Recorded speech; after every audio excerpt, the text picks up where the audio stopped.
नमस्कार दोस्तों, आपका स्वागत करते हैं हमारे इस चैनल मिस्टर राकेश ज्ञान पर। गीता के अनुसार मांस खाना सही है या गलत, इस पर आज हम चर्चा करेंगे।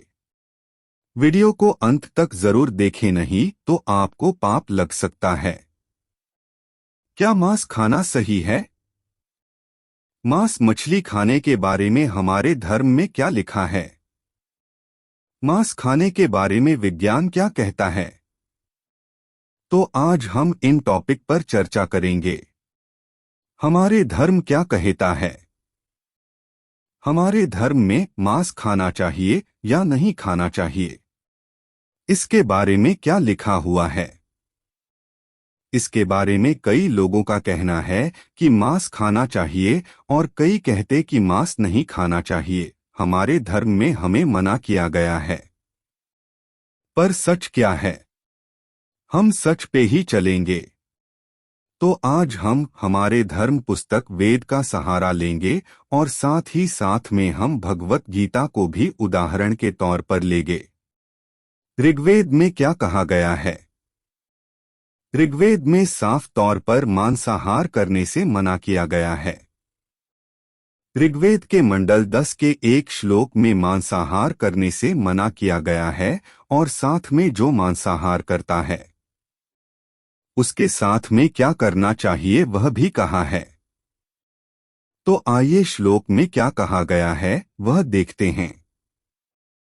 अर्थात जो मनुष्य नर, अश्व अथवा किसी अन्य पशु का मांस सेवन कर उसको अपने शरीर का भाग बनाता है, गौ की हत्या कर अन्य जनों को दूध आदि से वंचित रखता है, हे अग्निस्वरूप राजा, अगर वह दुष्ट व्यक्ति किसी और प्रकार से न सुने तो आप उसका मस्तिष्क शरीर से विदारित करने के लिए संकोच मत कीजिए। वेदों में तो साफ तौर पर मांसाहार करने से मना किया गया है। तो आइए भगवत गीता में क्या लिखा है उसके बारे में जानते हैं। भगवत गीता में क्या कहा गया है? गीता में मांस के बारे में क्या लिखा है? भगवत गीता में श्री कृष्ण जी ने हमें 3 प्रकार के भोजन के बारे में बताया है। पहला सात्विक, दूसरा राजसिक और तीसरा तामसिक। तो आइए जानते हैं इन भोजन के प्रकार के बारे में भगवत गीता में क्या कहा गया है। अध्याय 17 श्लोक नंबर 8। आयुः सत्त्वबलारोग्य सुख प्रीति विवर्धना है। रस्याः स्निग्धाः स्थिरा हृदया आहाराः सात्विक प्रियाः। अर्थ: आयु, सत्व शुद्धि, बल, आरोग्य, सुख और प्रीति को प्रवृद्ध करने वाले एवं रसयुक्त, स्निग्ध घी आदि की चिकनाई से युक्त, स्थिर तथा मन को प्रसन्न करने वाले भोज्य पदार्थ सात्विक मनुष्य को प्रिय होते हैं। अध्याय 17 श्लोक नंबर 9। कट्वम्ललवणात्युष्णतीक्ष्ण रूक्ष विदाहिन आहारा राजसस्येष्टा दुहक्षोका में प्रदा है। अर्थ: कड़वे, खट्टे, लवणयुक्त, बहुत गर्म, तीखे, रूखे, दाहकारक और दुहक, चिंता तथा रोगों को उत्पन्न करने वाले आहार अर्थात भोजन करने के पदार्थ राजस मनुष्य को प्रिय होते हैं। अध्याय 17 श्लोक नंबर 10। यात्याम गतरसं पूति पर्युषितं च यत् उच्छिष्टम्पि चामेध्यं भोजनम तामसप्रियम।